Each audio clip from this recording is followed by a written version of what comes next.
Hi hello అందరికీ నమస్కారం. Welcome back to our channel.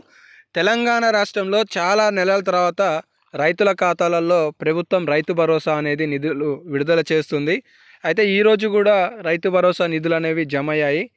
అలాగే జమ కాని వారికి ప్రభుత్వం ఎప్పుడు జమ చేయబోతుందనే సమాచారాలు ఈ వీడియోలో మీకు చాలా స్పష్టంగా వివరంగా తెలియజేసే ప్రయత్నం చేస్తాను. వీడియోని చివరి వరకు చూడండి. ఇంకేమైనా డౌట్స్ ఉంటే కామెంట్ సెక్షన్లో కామెంట్ చేయండి. ఇక లేటెస్ట్ అప్డేట్స్లోకి వస్తే, తెలంగాణ రాష్ట్రంలో కాంగ్రెస్ పార్టీ ఏర్పాటైన తర్వాత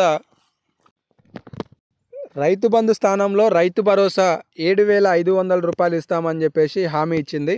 కానీ సబ్ కమిటీ ప్రతిపాదన మేరకు, అలాగే నివేదిక మేరకు 6,000 రూపాయల రైతు భరోసా 2024కి సంబంధించిన యాసంగి సీజన్ నిధులు అనేవి వేస్తుందన్నమాట. అయితే ఇప్పటి వరకు ఎన్ని ఎకరాల వరకు ఇచ్చింది అనేది చాలామందికి స్పష్టత లేక ఆందోళనలో వ్యక్తం అవుతున్నారు. కొంతమందికి ఏమో అవసరాల కోసం, కొంతమంది ఏమో ఆల్రెడీ నమ్మకంతో పలానా తేదీ కల్లా మాకు రైతు భరోసా రావచ్చు అనే ఆలోచనతో అప్పులు చేసిన వాళ్ళు కూడా ఉన్నారు.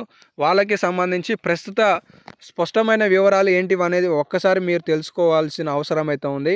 తెలంగాణ రాష్ట్రంలో 2025 జనవరి 26వ తారీఖు నాడు మొట్టమొదటి విడత 577 గ్రామాలను ఎంపిక చేసుకొని 568 కోట్ల రూపాయలను ప్రభుత్వం విడుదల చేసింది. రెండో విడత ఫిబ్రవరి 5వ తారీఖు నాడు 1 ఎకరం లోపుకి సంబంధించిన రైతుల ఖాతాలలో జమ చేసింది. మూడో విడత ఫిబ్రవరి 10వ తారీఖు నాడు 2 ఎకరాల లోపుకి సంబంధించిన వాళ్ళకు విడుదల చేసింది. నాలుగో విడత ఫిబ్రవరి 12వ తారీఖు నాడు 3 ఎకరాల వరకు అని చెప్పేసి చెప్తుందే తప్ప, రైతులు మాత్రం మాకు అర్హత కలిగి ఉండి కూడా ఖాతాలలో నిధులు జమ కాలేదని చెప్తున్నారు. ఇలా మీలో ఎవరైనా ఉంటే కామెంట్ సెక్షన్లో కామెంట్ చేయండి. అయితే ప్రస్తుతం ఒక ప్రకటన ఏంటి అంటే, తెలంగాణ రాష్ట్రంలో ఇక్కడ చాలా స్పష్టంగా ఇచ్చారు. మీకు ఇక్కడ ఇంకో గుడ్ న్యూస్ అప్డేట్ ఏంటి అంటే, ఈ నెల 24వ తారీఖు నాడు పిఎం కిసాన్కి సంబంధించిన నిధులు 19వ విడతకి సంబంధించి ప్రభుత్వం విడుదల చేయబోతుంది అనేది మీరు ఇక్కడ చూసుకోవచ్చు. సో ఇంకొక లేటెస్ట్ అప్డేట్, మళ్ళీ భూ సర్వేలు అనేవి నిర్వహిస్తున్నారు. సో వీటికి సంబంధించి ఏమైనా అప్డేట్ పూర్తి స్థాయిలో వస్తే తెలియజేస్తాను.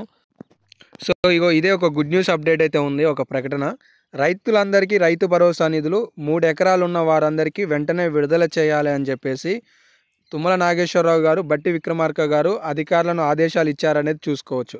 ఏంటి అంటే, రాష్ట్రంలో అర్హత కలిగిన రైతులందరికీ కూడా వచ్చే నెల మొదటి వారంలోగా రైతు భరోసా సాయం విడుదల చేయాలని ఉప ముఖ్యమంత్రి బట్టి విక్రమార్క, వ్యవసాయ శాఖ మంత్రి తుమ్మల నాగేశ్వరరావు అధికారులను ఆదేశాలు జారీ చేశారు అనే స్టేట్మెంట్ని మీరు ఇక్కడ పరిశీలించుకోవచ్చు. సో తెలంగాణ రాష్ట్రంలో విడతల వారీగా రైతు భరోసా సాయం అనేది అందుతుంది. ఇప్పటికే మీకు ఎన్ని విడతలు అనేది తెలియజేశాను. 4 విడతలు కలుపుకొని 3,487 కోట్ల రూపాయలు ఏమో సుమారుగా విడుదల చేయడం జరిగింది. తెలంగాణ రాష్ట్ర వ్యాప్తంగా కూడా 8,400 కోట్ల రూపాయలు అంచనాతో రాష్ట్ర ప్రభుత్వం నిధుల కేటాయింపు చేయాలనే భావనలో ఉన్నది. కేవలం ఇప్పటి వరకు 3,400 కోట్ల రూపాయలనే ఖర్చు చేసింది.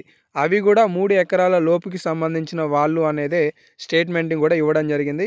ఇక్కడ తుమ్మల నాగేశ్వరరావు గారు ఏం చెప్తున్నారంటే, రాష్ట్రంలో మొదట ఎకరం వరకు, తర్వాత 2 ఎకరాలు, తర్వాత 3 ఎకరాల వరకు ప్రతిపాదికనంగా రైతు భరోసా కింద నిధులు జమ అయ్యాయి. దీంతో కొంతమందికే సాయం అందిందని మిగిలిన వారు భావిస్తున్నారు. 4, 5 అంతకంటే ఎక్కువ ఎకరాలు ఉన్నవారు తమ వంతు ఎప్పుడా అని ఎదురు చూస్తున్నారు. వారందరికీ వెంటనే సాయం అందేలా నిర్ణయం తీసుకున్నాం. వెంటనే 4, 5 ఎకరాలున్న వారికి సైతం 3 ఎకరాల మేరకు సాయాన్ని వెంటనే విడుదల చేస్తాం. ఉదాహరణకు, ఒక రైతుకు 4 ఎకరాల భూమి ఉంటే అతనికి వెంటనే 3 ఎకరాల సాయం అందుతుంది. మరో రైతుకి 5 ఎకరాల భూమి ఉంటే 3 ఎకరాల తొలి విడత భరోసా సాయం విడుదల చేస్తామని వివరించారు. అంటే ఉదాహరణ ఎలా ఉంది అంటే, మీకు 10 ఎకరాల పట్టా కలిగి ఉందనుకోండి, 3 ఎకరాల భరోసా అంట మొదటి విడతలో ఇస్తారంట. ఒకవేళ 20 ఎకరాలు ఉందనుకోండి, మీకు 3 ఎకరాలు ఫస్ట్ ఇస్తారంట. సో ఇలా వారు ఉదాహరణగా తీసుకొని సమాచారం ఇచ్చారనమాట. కాబట్టి మరి ఇవి ఎప్పుడు రావచ్చు అంటే, మార్చి 1వ తారీఖు అని చెప్పేసి వచ్చే నెల అంటే మార్చి మొదటి వారం అని చెప్పేసి స్టేట్మెంట్ అయితే ఉంది. ఇదైతే మీకు చెప్పగలను. సో ఇంకా అప్డేట్స్ అయితే ఏమీ లేవు. ఈ నమస్తే తెలంగాణలో కూడా వాయిదాల భరోసా వారానికి 1 ఎకరమే ప్రారంభమై 22 రోజులు అవుతున్న 3 ఎకరాలకే అందిన సాయం ఈ నెల 12 తర్వాత మళ్ళీ నిలిచిన పెట్టుబడి సహాయం పంపిణీ 4 ఎకరాల ఊసెత్తని ప్రభుత్వం 30 లక్షల మంది ఎదురుచూపులు పూర్తయ్యేది ఎప్పుడోనని రైతుల ఆవేదన అనేది ఒక స్టేట్మెంట్ అయితే ఇచ్చారు. సో ఇంకేమైనా అప్డేట్స్ ఉంటే మీకు తెలియజేస్తాను. ధన్యవాదాలు.